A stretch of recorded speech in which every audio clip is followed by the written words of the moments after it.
Matthieu 27, à partir du verset 15, il y a quelque chose que le Seigneur m'a dit de vous dire. Donc, je ne vais pas prêcher, enseigner comme d'habitude. C'est des déclarations prophétiques que je veux faire. Alléluia. Et je veux que tu saisisses toutes ces paroles-là par la foi parce qu'elles vont produire le miracle dans ta vie. Quelqu'un me dit amen fort. Dans Matthieu chapitre 27, verset 15, j'ai lu ce verset pendant des années depuis que je suis chrétien. Je n'avais jamais pensé à ça. Quand hier ou avant-hier, le Seigneur a mis ça dans mon cœur et me demande de vous le communiquer. Dans Matthieu chapitre 27, verset 15, la Bible dit à chaque fête, quelqu'un dit avec moi, à chaque fête, et là il est question de la fête de Pâques, le gouverneur avait coutume de relâcher un prisonnier, celui qui demandait la foule. Amen. Alléluia. Amen. À chaque fête de Pâques, le gouverneur romain, qui n'était pas juif, avait coutume de relâcher un prisonnier. Ça veut dire que quoi? La Pâque, c'était pour les juifs. Alléluia. Et je vais revenir à ça par rapport à l'origine. C'est la fête de la libération et de la délivrance. Amen. Amen. Mais voici un Romain qui n'est pas juif, qui ne connaît pas Dieu. Mais la Bible dit que le gouverneur romain, à chaque fête de Pâques, avait l'habitude de relâcher un prisonnier. Ce qui veut dire que la fête de Pâques, de manière spirituelle et universelle, c'est une fête de relâchement. Quelqu'un me dit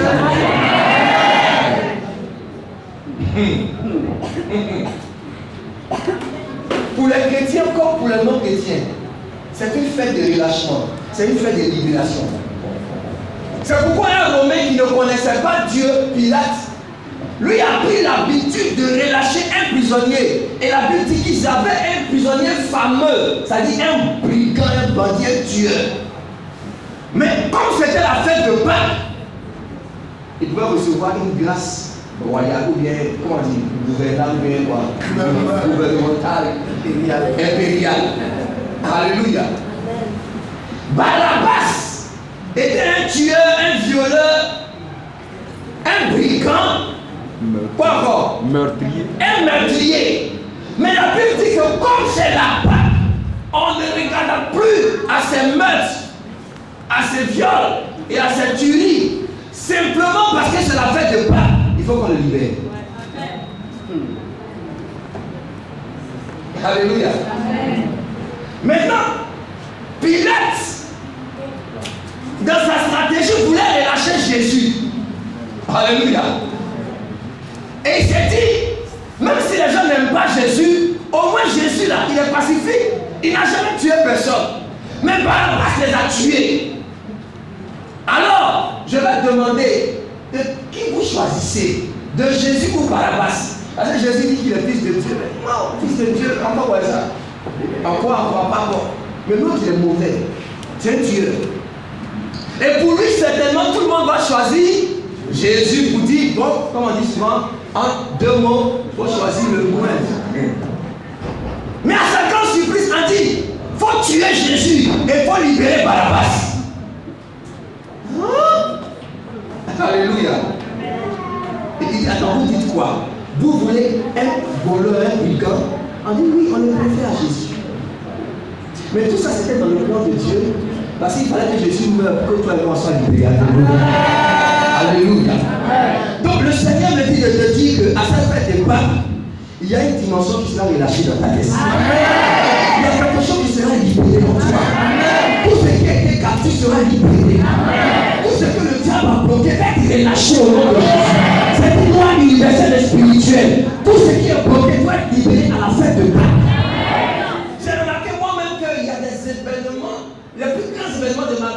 ce qui joue en Pâques.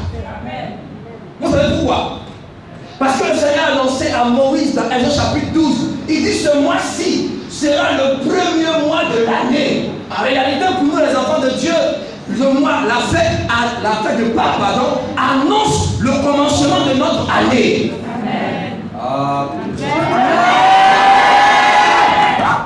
Notre année ne commence pas en janvier, notre année commence à Pâques. Alléluia. Ce qui veut dire, bien aimé, que maintenant, là, pendant que je vous parle, nous sommes en train de fêter le premier jour de notre année. Quelque chose de fort va arriver cette année. Quelque chose de dimensionnel va arriver cette année. Il va y avoir un miracle dans ta destinée cette année. Dieu dit à Moïse que considérez ce mois comme le premier de tous les mois de l'année. Il parle à des gens qui pendant 400 ans ont été esclaves. Voici des gens qui n'ont pas dormi les nuits, des gens qui ont souffert, des gens qui n'arrivaient même pas à manger à leur faim. Alléluia. Donc année après année, ils sont dans l'esclavage. Je me dis amen. Année après année, ils souffrent. Et Dieu vient avec une parole nouvelle pour dire, à partir de ce mois, je commence quelque chose de nouveau avec vous. Vous n'êtes plus jamais des esclaves, mais vous êtes des princes au nom de Jésus. Je vais annoncer que tu n'es plus un esclave au nom de Jésus. Je vais annoncer que tu n'es plus un esclave au nom de Jésus, mais tu es un prince de Dieu. Quand Dieu t'annonce quelque chose de nouveau, alors commence à préparer ta mentalité par rapport à recevoir ce que Dieu veut te donner. Alléluia. Il faut que certaines habitudes changent. Il faut que ta manière de parler change. Ta manière de regarder commence à changer. Parce qu'il y a des nouvelles choses qui sont en train de venir. Je vois que Dieu te donne de nouvelles choses au nom de Jésus. Je vois que le Seigneur te conduit dans une autre dimension au nom de Jésus. Je vois que la main de Dieu va t'amener dans une autre dimension au nom de Jésus. Et tu ne seras plus la même personne. Donne-moi un amen, Pascal.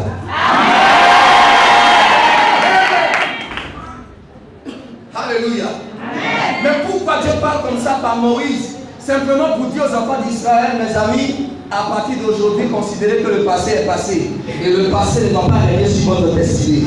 Quelqu'un me dit amen. Il y a beaucoup d'enfants de Dieu dont leur passé règne sur leur destinée. Ils portent encore le poids de ce qui s'est passé l'année dernière. Le poids de ce qui s'est passé l'année. Je suis passé il y a 2 ans, il y a 3 ans. Cette année-là, on m'a chassé, on m'a méprisé, on m'a fait du mal. Je suis tombé dans le péché, tout ça. Et puis, il porte le poids de cette année. Mais Dieu me charge de te dire que ton passé ne va pas régner sur ta destinée parce que Dieu annonce un temps nouveau. Regardez, même un prophète dans la Bible a passé toute une nuit à pleurer sur le passé. La Bible parle que le prophète Samuel a pleuré toute la nuit et il pleurait sur Saül parce que Dieu avait rejeté Saül. Alors le matin, Dieu se révèle à Samuel, il dit, mon ami, qu'est-ce que tu fais à pleurer sur Saül comme ça toute la nuit? Qu'est-ce que tu es en train de faire à pleurer sur le passé? Le passé est passé. Dis avec moi, le passé est passé. Le passé est passé. Il faut te lever, il faut prendre ta corde, remplir la dîne, et puis va avec. Il y a un nouveau roi. Il y a un nouveau roi qui va s'établir sur ta destinée. Cette année, il y a un nouveau roi qui va commencer à pouvoir. Et le nouveau roi, c'est toi-même. Tu es le David de ta destinée. Tu es celui que tu as choisi pour toi. Tu es celui qui va régner avec Dieu. Le passé est passé. Est-ce que tu vas pleurer tous les jours comme ça? On m'a fait ceci, on m'a fait cela, on m'a rejeté, et puis quoi? Le passé, dire que le passé est passé. Je suis dans une nouvelle dimension, c'est pourquoi j'ai fait 2 projets pour noir et puis blanc. Donc le noir et la tristesse, en même temps, il y a le blanc qui est la vie, la joie, la lumière. Je ne peux pas m'arrêter sur le passé parce que je vois qu'il y a des grandes choses qui sont dans ma destinée. Et moi-même, je suis convaincu qu'en réalité, mon avenir est plus riche que mon histoire.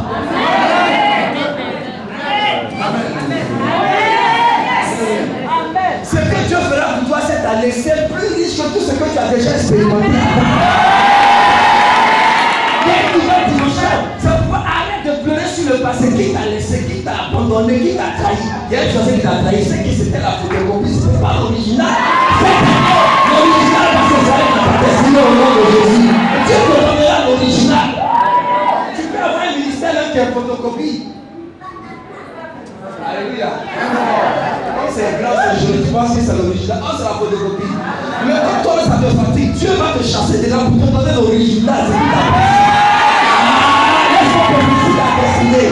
Je vois que cette année, tu auras l'original de ta bénédiction. Tu auras l'original de ta vie. Tu auras l'original de ce qui t'appartient. Ce mois-ci sera le premier des mois de l'année. Dieu annonce une nouvelle année. C'est une nouvelle année qui commence. C'est une nouvelle dimension qui commence. C'est pourquoi Dieu a commencé à leur donner de changer d'habitude. D'habitude, quand ils arrivent le soir, ils rentrent à 23h, ils sont fatigués. Quelqu'un qui a travaillé toute la journée et qui arrive à 23h, tu prends son dîner à 23h, il mange comment? Il mange comment? Il s'assoit comme si c'était déshabillé, non?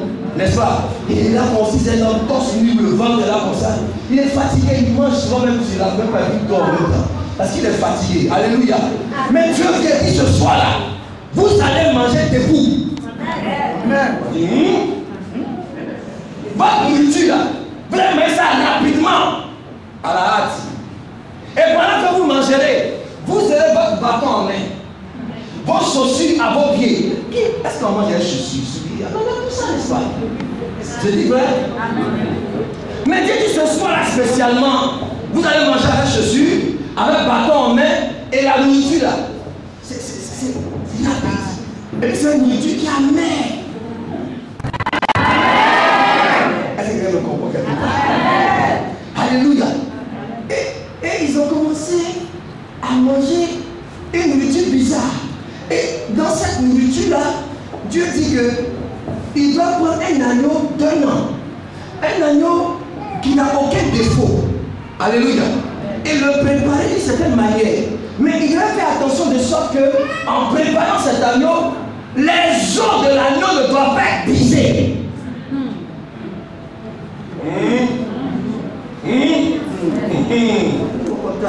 Égorger, découper tout. Il va supporter ça. Il va supporter cette souffrance. Mais l'agneau a une expérience que, bien que nous sommes en train de le tuer, aucun de ses os ne sera brisé. Yes. Alléluia. C'était une prophétie de ce qui allait se passer avec notre Seigneur Jésus-Christ. La Bible déclare que lui-même, il s'est laissé entre les mains des hommes. Ils l'ont attrapé, ils ont craché sur lui. Ils l'ont giflé. Ils ont arraché sa barbe. Ils l'ont fouetté. Ils l'ont crucifié. Ils l'ont même percé. Mais après avoir fait tout ça, et malgré tout ça, aucun de ces os n'a été brisé. Amen. Est-ce que quelqu'un me comprend? Oh yes. Alléluia. Alors, il peut arriver des situations où les gens vont te prendre, et puis ils vont te crucifier. Et puis ils vont te flageller. Ils vont t'humilier, t'insulter. Ça, c'est les crachats là. Cracher sur toi. Des gens qui se brossent pas le matin, pas mal de toi. Et puis on crache sur toi. Est-ce qu'on a craché sur toi une fois? C'est l'humiliation. Et puis on crache, et puis on parle, on te crucifie, on te baisse même nos côtés. Alléluia. Baisser nos côtés, c'est quelqu'un à côté de toi qui connaît un peu ton côté. Alléluia. Au moment où tu as confiance en lui, puis il prend pour toi lui-même. Baisser le côté. Mais on peut te faire tout ça. Mais la bonne nouvelle, c'est que malgré tout ça, aucun de tes os ne sera brisé. Amen. Aucun de tes os ne sera brisé. Oh yes. Aucun de tes os ne sera brisé. Le problème, c'est que dans la dimension spirituelle, les os, c'est le symbole de la résurrection future. Amen. Il faut qu'il y ait des os pour que la résurrection se manifeste. Amen. Vous savez ça, non? Amen. Depuis le temps du prophète Élisée, qui était mort, 1 an plus tard, ses os étaient dans le tombeau, sa chair n'était plus là, ses nerfs n'étaient plus là. Mais quelqu'un était mort. En transportant son cadavre, les gens ont eu peur de la troupe ennemie qui venait. Ils ont jeté son cadavre dans le tombeau d'Élisée. Élisée lui-même n'était plus là, mais ses os étaient dans le tombeau. Histoire. La Bible dit que le cadavre a touché les os d'Élisée. Et parce qu'il a été en contact avec les os d'Élisée, la résurrection s'est manifestée pour ce cadavre. Il est vivant simplement par le contact avec les os d'Élisée. Alléluia. Amen. Ils ont tué le Seigneur Jésus, ils ont tout fait. Mais au moment où ils voulaient briser ses os, Dieu a permis que, avant qu'il arrive, il était déjà mort. Parce que ses os devaient être intacts. Pourquoi? Parce que 3 jours plus tard, la résurrection devait se manifester pour toi et moi à partir des os du Seigneur Jésus. Bien aimé, c'est pourquoi Dieu donne la vision au prophète Ézéchiel. Et il est dans une vallée remplie d'ossements desséchés. Il a même demandé de notre soeur. Et quand le prophète lui-même Vois les ossements, ça signale la détresse, ça signale que c'est terminé, c'est fini. Mais Dieu pose la question à Ézéchiel. Et il dit, fils de l'homme, crois-tu que ces os peuvent vivre? Le prophète lui-même ne croit même pas. Tu sais, il y a même celui qui est à côté de toi, même le pasteur peut ne pas croire en toi. Alléluia. C'est pas sûr que tout le monde peut croire en ta résurrection. C'est pas sûr que tout le monde peut croire à ta restauration, en ton relèvement. C'est pas sûr. Le prophète lui-même dit, Seigneur, c'est toi qui sais. Alors Dieu parle à Ézéchiel, il dit, fils de l'homme, prophétise sur les ossements desséchés. Et dit, ossements desséchés. Alléluia. Amen. Alléluia. Amen. Quand il a prophétisé, la Bible déclare que les ossements se sont mis ensemble. Donc les ossements étaient dispersés, mais ce n'était pas brisé. Bien aimé, ta vie peut être dispersée. Les domaines de ta vie peuvent être dispersés. Il y a un mariage quelque part, il y a un travail quelque part, des amis sont ici, le travail, la carrière doit être dispersé. Mais tes os ne sont pas brisés. Mais tes os ne sont pas brisés. Il peut y avoir une restauration. Aujourd'hui même, Dieu parle par ma voix pour dire, les ossements vont reprendre vie au nom de Jésus. Parce que tu as des os, tu peux encore reprendre vie. Même si personne ne croit plus en toi, si tu as des os, la résurrection va se manifester. Et j'annonce ce matin une résurrection pour toi et moi au nom de Jésus. Nous allons entrer dans une nouvelle dimension de gloire au nom de Jésus. Nous allons avancer de gloire en gloire parce que nos os ne sont pas brisés. Avant que je traverse cette situation très difficile que j'ai connue, je priais le matin quand le Seigneur me dit comme ça, comme si j'entends la voix de quelqu'un qui me dit, tes os ne seront pas brisés. Mais je n'avais pas réalisé ce qui allait m'arriver. C'était au fort de la situation que je me suis souvenu de la parole de Dieu. J'ai dit oui, je vais recevoir toutes sortes de coups, mais mes os ne seront pas brisés. Amen. Et je suis là. Amen. Et je tiens bon. Amen. Et j'avance. Amen. Au nom de Jésus-Christ. Amen. Bien aimé, le thème de mon exhortation pour finir, je vais dans le thème. C'est la pierre sera roulée. Amen. Dis à quelqu'un, la pierre sera roulée. La pierre sera roulée. Dis encore. Marc chapitre 16.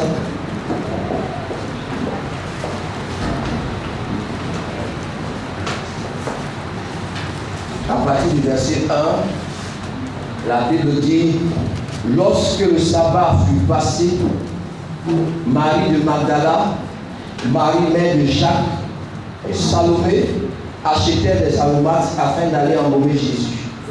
Le premier jour de la semaine, elle se rendit au sépulcre de grand matin, comme le soleil venait de se lever.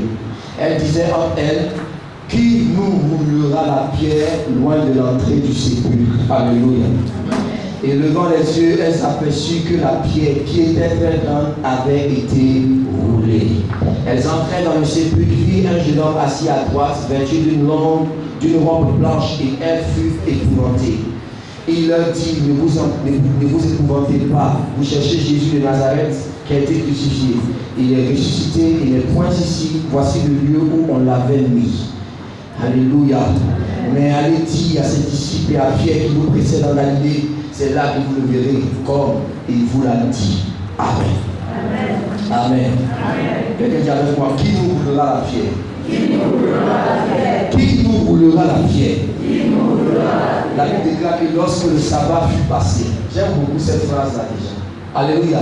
Ça m'édifie vraiment parce que la Bible nous montre que, bien aimé, il y a un temps pour toutes choses. Amen. Ce sabbat-là, c'était un sabbat spécial, le sabbat de la souffrance du Seigneur Jésus. Le sabbat où il a été trahi, le sabbat où il a été renié, le sabbat où il a été crucifié. Souvent, il arrive dans notre vie que nous nous rendons compte bien avec eux. Il y a un Judas à côté de toi qui va te trahir. Il y a un Pierre qui va te renier. Alléluia. Il y a des responsables juifs qui vont te livrer à Pilate. Et puis, il y a tout ça. Mais au moment où tu es en train d'aller en portant ta croix, il y aura toujours un Simon de Cyrène qui viendra t'aider à porter ta croix. Amen. Alléluia. Et je crois qu'après avoir connu toutes sortes de Judas et de Pierre qui nous ont reniés et trahis, Nous sommes en train d'expérimenter des Simon des sirènes qui viennent nous aider à porter notre croix maintenant. C'est pourquoi je bénis le Seigneur pour ta vie, parce que tu es mon Simon des sirènes au nom de Jésus. Dis à quelqu'un, j'espère que tu es mon Simon des sirènes. Dis s'il te plaît, ne sois pas mon Judas. J'ai déjà trop souffert pour ça, pardon. Alléluia. Amen. Ça c'était le sabbat du Seigneur Jésus. Mais la Bible dit ici que lorsque ce sabbat fut passé, ça veut dire que ce temps-là est passé. Alléluia. Le temps est passé. La Bible dit que l'Éternel, après ces choses, dit à Abraham. Donc il y a des choses qui arrivent, il y a des choses qui se manifestent. Mais la bonne nouvelle, c'est qu'il y a toujours un après ces choses. Quelqu'un me donne la main forte. Alléluia. Bien aimé, si tu souffres aujourd'hui, je t'annonce qu'après ta souffrance, tu vas te réjouir. Si tu as abandonné, après cet abandon-là, tu seras accueilli. Amen. Après. C'est pourquoi Dieu lui-même dans sa pensée, ça me plaît. Nous les hommes, notre mentalité, on voit toujours le jour et puis après la nuit. Mais l'histoire de la création dit que quand le Seigneur a créé tout chaud, il dit il fut un soir et il fut un matin. Ce fut le premier jour. Il fut un soir et il fut un matin. Ce fut le second jour. Donc Dieu dans sa mentalité commence toujours par le soir et termine par le matin. Amen.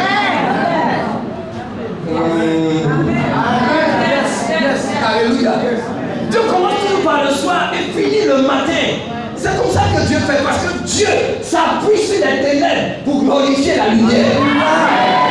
La lumière a besoin des ténèbres pour se manifester. S'il n'y a pas de ténèbres, comment on va comprendre la lumière? Il fallait donc que les ténèbres couvrent la terre pour que Dieu parle, pour dire que la lumière soit. Il n'a pas créé la lumière est disposée quelque part. Tu sais, ta dimension n'est pas créée aujourd'hui, ça existe déjà en toi. Mais Dieu a besoin que pour l'instant, les ténèbres occupent la place. Et il va dire maintenant que la lumière soit, et que la lumière vienne pour dissiper les ténèbres qui existent maintenant. La lumière existait déjà, donc ta dimension existe déjà. Mais Dieu commence avec les ténèbres d'abord, et après il fait venir la lumière. Il y a un soir, et il y a un matin. Après ces choses, donc ça va passer. Tout le monde peut se lever, tout le monde peut, mais ça va passer, c'est pas comme ça, ça va passer. Alléluia. Quand il crucifiait Jésus, il pensait que c'était la fin du monde. Alléluia. C'était terminé. Mais le matin, c'est fini. On dit lorsque le sabbat fut passé, c'est passé.